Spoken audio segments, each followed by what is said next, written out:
Good morning and welcome to Worldwide Wisdom. We're learning today about how we can not only neutralize our anxieties, but actually to leverage them to scale 10x, far greater heights than we ever dreamed possible. This is a counterintuitive and revolutionary concept taught by the Rebbe in our discourse, Mayim, Rabim, which is about the waters of Noach. It's based on the paradox of how the waters of the great flood could be called the waters of Noach. Noach means tranquility. How could it be called the destruction of tranquility, the flood of tranquility, the deluge of serenity? Is that not a paradox? Explains the Rebbe that in fact, the flood was divinely designed in order to raise Noach's boat, to lift him up higher. In order to lift him up higher. And in fact, it's not only a story of ancient history, it's a story of the current reality that we too are given a flood by God Almighty. Every single person has a flood of anxieties. It's an interesting term in English. You can be overwhelmed, you can be underwhelmed, but I don't think you could be whelmed. Is it possible to just be whelmed? How you doing? I'm just whelmed. Today I feel I don't think there's such a thing. I mean, what is this? It's like a bias against chaos. It's a chaos bias, right? There's always a problem, right? But we don't even have a word for stability, for normalcy, right? I'm just whelmed. No such thing. So, okay, guys, we have the wrong pages. Got it. Fine. There's nothing to do about it. So back to the whelmed. There is no such thing as a person that's whelmed according to what we're learning in this discourse. It's a transitive verb. Whatever that means. Transitive verb. Okay, fine. There is a word whelm. Oh, there is actually a word whelmed? There is a word whelmed. Nice. Yes, you can be whelmed. I thought I made up a word. But it's uncommon. You know why it's uncommon according to AI? Because the word whelm is archaic and literally means to be engulfed, submerged, or overcome. While overwhelmed and underwhelmed are commonly used, whelmed is the original term. So you're over-submerged? Yeah, like what does that even mean? So that means the standard is to just be regular submerged, which means I got my head above water. That's whelmed. My head is above. I'm in water. I'm treading water, but my head's above the water. Overwhelmed means I'm drowning. Underwhelmed means I'm whatever. But interesting. Now, isn't that interesting that the word is like dropped out of use? Because nobody was whelmed. They didn't have to use the word. Right? It was underwhelming, right? Anyways, so now we're learning how do you reach, now that we understand this, now that we know, we don't understand, we know that the purpose of the chaotic anxieties of our lives are by divine design in order to somehow lift us up, in order to raise us up. As King Solomon says in Song of Songs, he says, not only will the tumultuous waters of our lives not extinguish the love, they will actually fan the flames of the love in order to make us even more passionate in our relationship with God. How, pray tell, is it possible for us to experience spiritual upliftment and elevation as a result of our financial anxieties? The answer, says the Alter Rebbe in our discourse, is through meditation. Because when we meditate upon our problems, what we do is that we actually leverage the problem to turn it into a springboard, much like a physical springboard. Now, I'm not the kind of person that would ever use a springboard because I see no purpose in climbing 30, 40 feet above a swimming pool only in order to descend to the bottom. But there are crazy people amongst us who enjoy this kind of behavior, and not me. And what they do is that they actually jump downwards in order to be propelled upwards. That's what it is. It's a springboard. You jump down. Of course, you have to jump up. Okay, fine. But the act of the jumping is that you go down, you descend in order to subsequently ascend. And that's what this is. You're engaging in the anxieties of this world so that by the meditating over these anxieties, this is a meditation that you would never have done if you were not struggling. When you meditate over your struggle, what happens is that you're going to emerge like the springboard, uplifted because of the descent. It's going to infuse you with added vitality, added passion, empowerment because of the descent. And this is an idea that we're going to develop. But right now we're still stuck on the meditation concept because we don't actually know how to do it yet. We as a generation of distraction, we are the generation upon which billions of dollars are spent at every single moment in order to capture the most prized possession of all. Time. And that is your attention. It's your attention. It's not even your time. They want you to click on the video. They want you to. They follow your eyeballs already now. You know, they're looking where you're looking, right? Couldn't believe it. I got a video showed up on my feed yesterday. Something to do with the conversation that you and I were having yesterday. And I'm like, oh. No, hang on. No, I know what it was. He found it. Oh my God, you found the break. Where was it? My wife. It was in his pocket. Yeah. Where was it? You found it outside? It was in his pocket. My wife is going to be elated. My wife barely slept last night. Dan, I'm going to take a picture of this with the... With not the culprit. I'm saying, what's the opposite of culprit? No, what's the word? With the savior. Out of his pocket. My wife. It was in the parking lot. It was in the parking lot? Dan, it was in the parking lot? Yeah. You just did a mitzvah. Big mitzvah. Where in the parking lot? I'm curious to know. Just in the middle of the road. In his pocket. Right here in the front or the side? front of his house. Or in front of the show? Yeah. She's going to be elated. My wife is so upset about this. Thank you. Thank you so much, Dan. And you walked in. Let me tell you, you made the Rebbe very happy. I did already, yeah. Amazing. Anyway, sorry, folks, for the brief. That was a mitzvah, man. Let me tell you. You know what's funny? I'm reading a book. One of our members wrote a book about me. I can't believe it. One of our members is an author. His name is Bruce Bronstein. He comes here every Shabbos. He's an author. He wrote a book called The Ark. Theark. Okay? The Ark.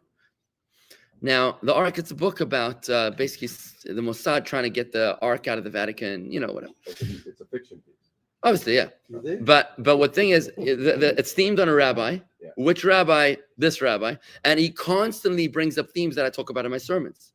I had lunch with him yesterday, and I gave him some commentary. I was telling him, everything seems good, but one thing over there, you missed the point on one of the sermons. You know, we were talking about it. It was fun. So anyways, why am I telling you this? Because, so I finished the book last night. And it was kind of cool, you know, reading a book that has something to do with me, you know what I mean? It was interesting, you know? But the rabbi dies in the book. I couldn't believe it. I'm like, I said to him yesterday, Bruce, what are you doing, man? This is not cool.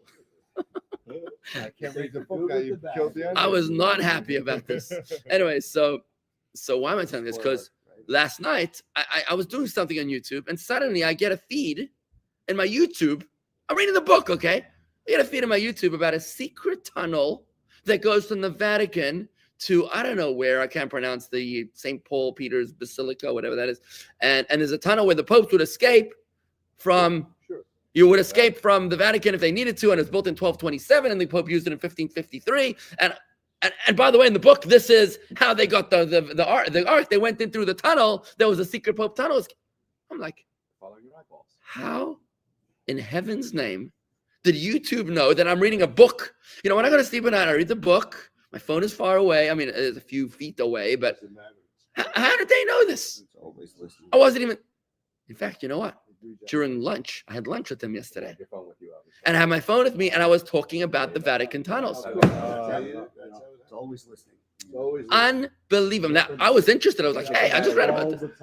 This is crazy. You know what? Your car is listening to you. Your phone is listening. This is crazy. But you know, by the way, But your students are not listening. you know, by the way, Israel, My house doesn't. you know, Israel just banned all IDF commanders from having Chinese-built cars. There's a lot of Chinese cars in Israel, the cherries, or what are they called, cherry, and they banned them from. I think, you know, you remind me of the story, Toby, of this guy is speeding down the highway. It's 1 o'clock in the morning. Cop pulls him over, and he says, "Where are you going at this hour?" So the guy says, "I'm going to a lecture." A lecture? Who's going to give you a lecture 1 o'clock in the morning? My wife. So anyways, yeah. So here's it goes on. I got to try that one day. So back to the story here. We're living in the age of distraction, and for us to meditate is a big deal. It's a big achievement. We've learned already the first 2 of the 5 steps of meditation. Today we're going to go into level 3. The first 2 we said are, just to review, the first one is mental replay. Mental replay, guys. You got to take a concept, a chapter of Tanya, a Mayim, a discourse, a sicha, something, an idea, a construct, and just push replay. Remember we did in the olden days? We did a rewind, stop, and play. Just do that. Run it through your brain a couple times, right? That's level 1 meditation. Have you ever tried that? It's very refreshing. Number two is replay in your own words. That's number 2, right? So now you're starting to use metaphors, analogies. This is what I do in a lot of my sermons. I'll take a teaching from the Rebbe, and what I'll do is I'll meditate on it, meditate until I own it. And then I'll put it through my own experience. I'll put it through current affairs, through politics, through science, through biology, through chemistry, through something which I feel makes it much more personal, much more meaningful to me. So I'll do a lot of that. Level 3. Welcome from New Holland, Pennsylvania, and DeRidder, Louisiana. Nice. And New Mexico. Fantastic, everybody. Good morning. Welcome. Now, level 3 is a different focus on the meditation. For level 3, what you're doing is, this is where the magic lies, where you allow yourself to become a lightning rod to anything that you can recall from this idea. In other words, you become an empty vessel. You open your mind and you see what wells up when you focus on this topic. From your own past, first thing happens. Yeah. For your own? From your own past, first. Your own past, things you've learned, things you've heard. The brain is an amazing organ that recalls things that might have been repressed or suppressed. But you know what a vacuum is? A syringe. How does a syringe draw the blood? Because it's empty. It evacuates. It's a vacuum. So when you pull into an empty space, it cannot remain empty. So you empty your mind. It's going to fill with something. But if you focus on this direction, you say, okay, today we're going to focus on God's control. Today we're going to focus on God's supervision. Let's say we're going to talk about God's supervision. Or we're going to talk today about doctrine of perpetual creation, my favorite topic, right? Or we're going to talk about, let's think of something very specific. I had a fight with my spouse, okay? And I want to reflect on the unity of our souls. Right? Very specific. It's like a specific topic. So now, instead of getting stuck in the he said, she said, could have, should have, would have, you're reflecting, you're going backwards, you're going up to the helicopter, 30,000 feet maybe, going up, and you've seen the origin of souls, and you're remembering now what a soul is. Oh, soul. Soul's cut in 2. You remember the Talmud? The Talmud says, you heard once that the Talmud says that 40 days before birth, 40 days before conception, a heavenly voice calls out and says, the daughter of so-and-so will marry the son of so-and-so. And now you're like, whoa. This person that I just had an argument with is actually my soulmate. Whoa. And now you're allowing yourself to become a collector of all that you know about the topic. You're just tying it together in your own mind. You're becoming an embroiderer. In level 3, you're becoming an embroiderer. It's a very interesting experience when you focus, contemplate on one thing, and it becomes a quiet, a robust, powerful experience. The brain has a way of integrating the different angles of the concept into a delicious cholent that ties it all together beautifully. Let's give an example.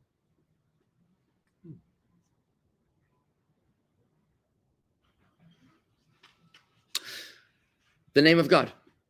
Yud K, Vav K. The Yud and the Hey and then the Vav and another Hey at the end, right? So this is the name of God. Now, when you look at the name of God, it doesn't mean anything.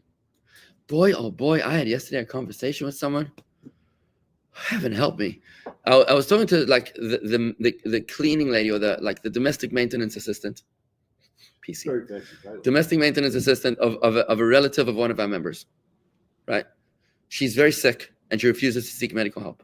Refuses fundamentally because she's very Christian, but then she became a store. I thought a Christian scientist, but she's not. She became like a scholar of Torah. She started learning Torah. But now she learns Torah like a Christian, which means she learns Torah like just the verse, no depth, nothing. Like no depth. So I bring her a verse and I say the Talmud explains the verse. Doesn't care about the Talmud.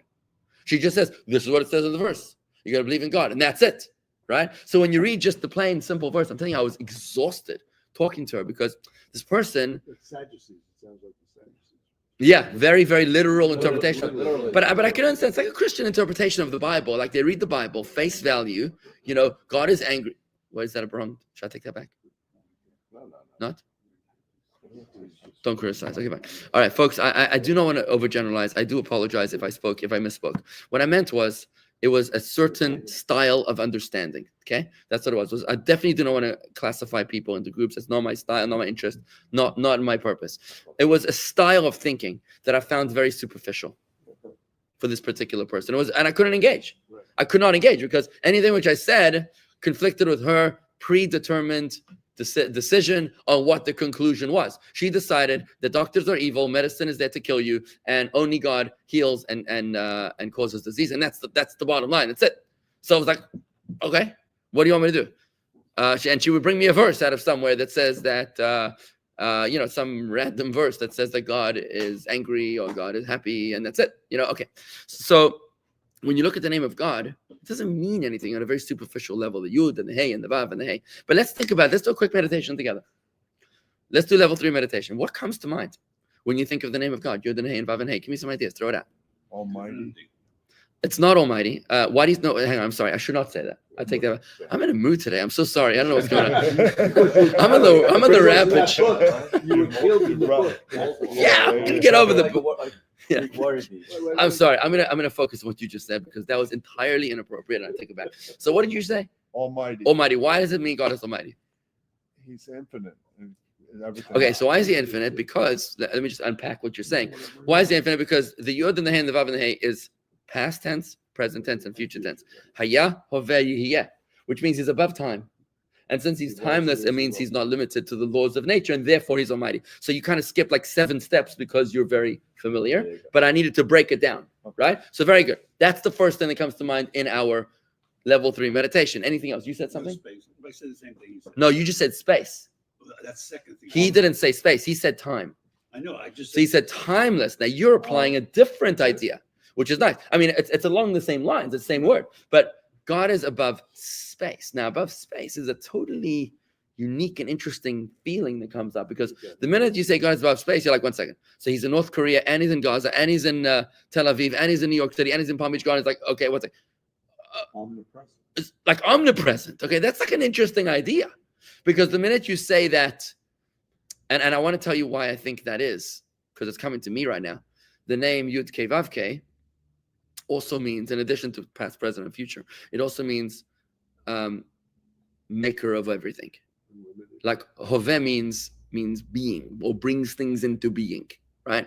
So when you say that, there's maybe a different thought entirely because when you say that, what you're saying is that God is the creator of everything, and they can start thinking about the doctrine of constant and perpetual creation. So he's not just omnipresent, but he's also like he's essential. The key word is essential, right? That's Yud Kei Vav Kei. Did you say something else? Well, I would say he transcends all, beyond all categorization, beyond all understanding. What was the first word? He what? Transcends. All. Oh, transcends. Transcendent. Now, all. Why transcendent? Let's think about that a minute because there's so much to break up here. You just said a lot in one sentence. But transcendent is because the word Elohim, the name Elohim, is nature, the way God hides himself. Havaya is the way that God is above nature. By the way, this woman I was talking to yesterday refused to accept the fact that God wants to remain anonymous. Okay. She wanted a verse that says this. And I'm like, it doesn't say it in the verse. There's hidden Torah, there's oral Torah, there's secret Torah. She wasn't into this stuff, right? It's very interesting. But when you say, so Elohim is the other name of God, which means the way God hides himself in the laws of nature. Havaya is the way God reveals himself. The way he's above the laws of nature, which kind of ties into what Mordechai said, right? So you're introducing an element of transcendence, which is broad. It sounds like he goes beyond. I would say he transcends transcendence. I mean, that's true. That's true. But I want to just say it like this. Sorry, Steve. I just want to. There's so much to process in there because I'm trying to download what you're saying. And when you say transcendence, one of the things that comes to my mind in level 3, I'm doing a live meditation right now. One of the things that comes to me is like, 1 second, is there anything more meaningful that I could possibly engage in than this? Is there any bigger idea in my life than the transcendence of God Almighty, of Havaya? Just think about that. My golf stroke improvement, making more another dollar on a deal, making another relationship, Current affairs. having a child, current. Yeah, I mean, think about it, starting a business. These are all big things. But is anything as big as? No. So that's an interesting concept that just came to my mind. Honestly, I didn't think about it for a while. Did somebody else say something about Havaya? Omniscient. Now, omniscient means that he knows everything. How do you know that? So you said omnipresent and you said omniscient. Now, omniscient, how does that connect to Havaya? Help me here. How does he know everything from Havaya? Because there's He no knows what's time. in your heart. There's no time. Oh, if there's no time, it means that for him, tomorrow is today. Right. Which means he knows today what you're going to do tomorrow. Right. So this is an extension of what Mordechai said. Very interesting. It's not drawn out of the Havaya directly, but rather out of what he said. So you see what's happening over here? And talk about space. So there is no vacuum because Hashem fills everything. So there actually is no vacuum. The same nature abhors a vacuum because he's omnipresent, because he fills everything. There's no vacuum. So you're saying now, Perception. you're saying that now you're coming in from level 2 here. 1 second. You're There's a throwing in level 2. perception of You're like, not- let's say, Rabbi said vacuum. I'm a scientist and I know that there's no such thing as a vacuum. That's what you're Well, saying. no, there is a vacuum. They say there's a vacuum. There is a Hashem- vacuum? Space is supposed to be a vacuum. Hashem fills space. Therefore, there really is no vacuum. He fills everything. He is more than he is. Okay. I would need to better understand what you're saying. I like what you're saying.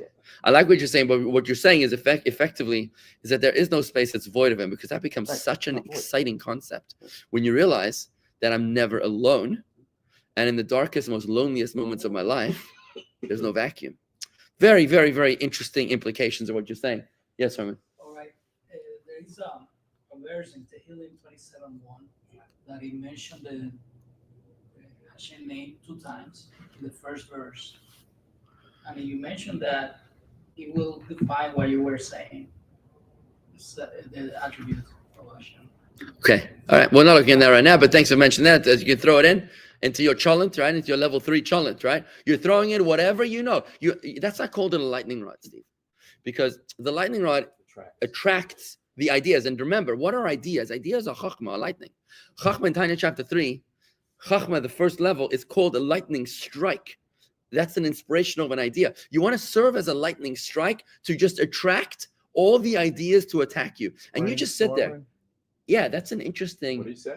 term, brainstorming. I never thought of that term, brainstorming. You're creating a storm in your brain, right? I like that. That's very nice. Where level 3 is just allowing yourself. Now, if you just sit there and you are subject to any conversation that's going on in the room, it's very difficult to focus. Before this class, I was trying to focus on an idea. I was meditating for a few seconds, and you kept on playing a video from wherever it was, New Jersey, right?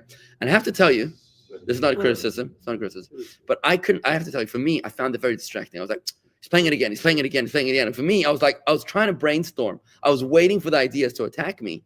And for me, I think in general, I'm a little more sensory to sound for some reason, I think.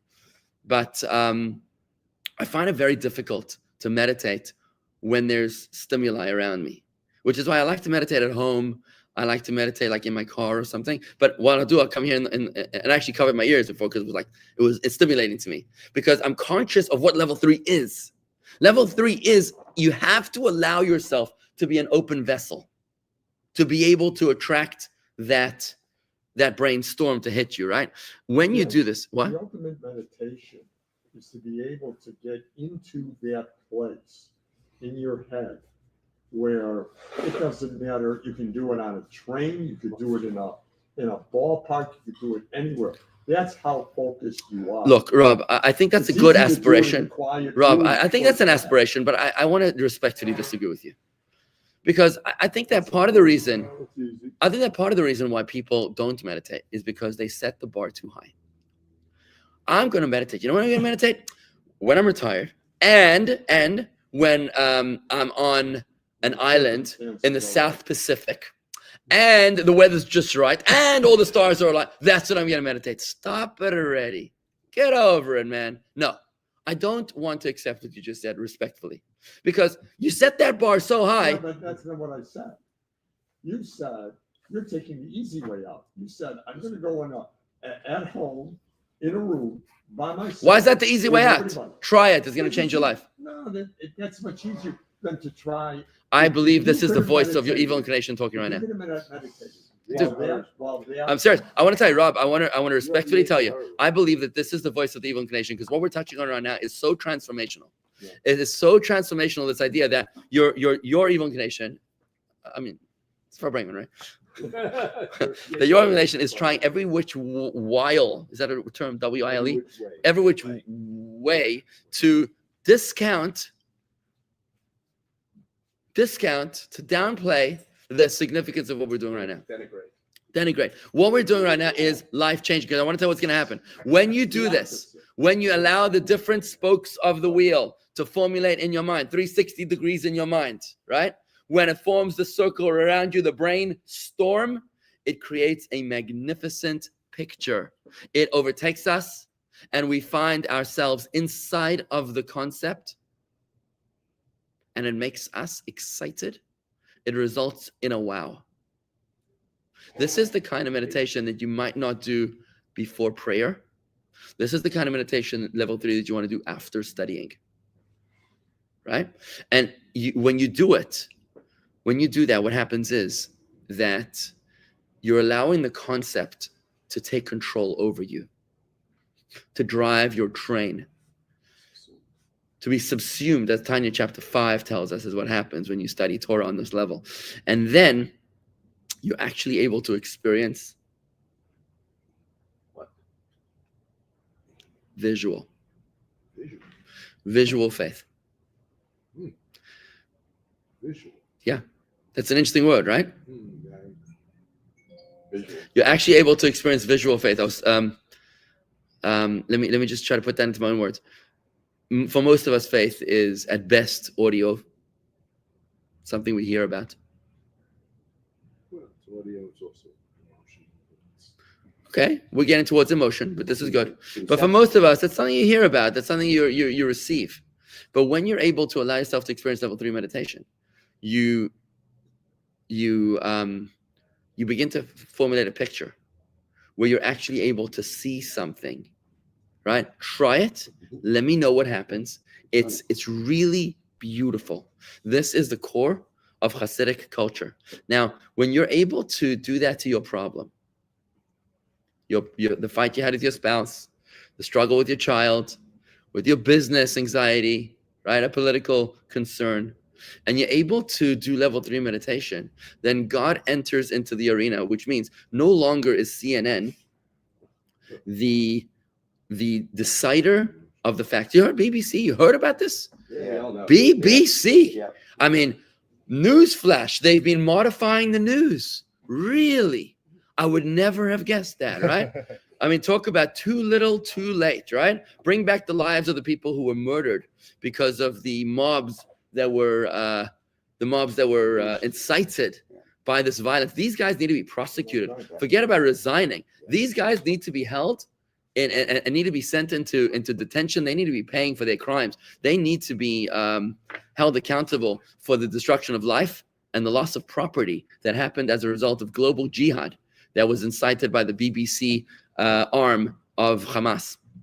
So don't allow the news to be dictated by such evil forces as the BBC and CNN and so other deciders of truth. No, allow Hashem to be part of the conversation. You do this, it's a game changer. It's magnificent. Level 4 that we're going to talk about next is introducing the emotional reaction, and that's where the Mayim continues. The Mayim continues with the level 4 meditation. We'll be talking about that when we do this next. Just interesting comments coming in here. I want to just comment quickly. Whoa.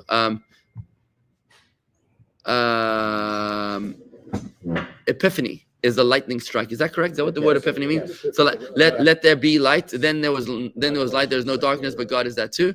Interesting. Ponder about, apply the Meissner effect of physics. The Meissner effect is an acting approach developed by Stanford Meissner that encourages actors to focus on their scene partners and external stimuli. Interesting. So when they put themselves in that situation, they become the actor. They become the part. I think that's what's going on over there, which is fascinating. Rabbi, when there are a lot of people around me, with tons of sound. I am trying to meditate just like you taught me with the Shema. I say it daily no matter where I am. That's interesting. Thank you. Okay, Andrew and Andy. Vacuum is a scientific concept related to Elohim, but the Havaya aspect allows God to override the scientific vacuum, so he can be even with the nothingness of the vacuum. Fantastic. God is with you. God is infinite everywhere you are. The rabbi didn't make a mistake about... Okay, this is more political. Okay, I'm going to go there. All right, fine. Thank you very much, everybody. Fantastic. Have a great day. Shalom, and thank you for joining me here.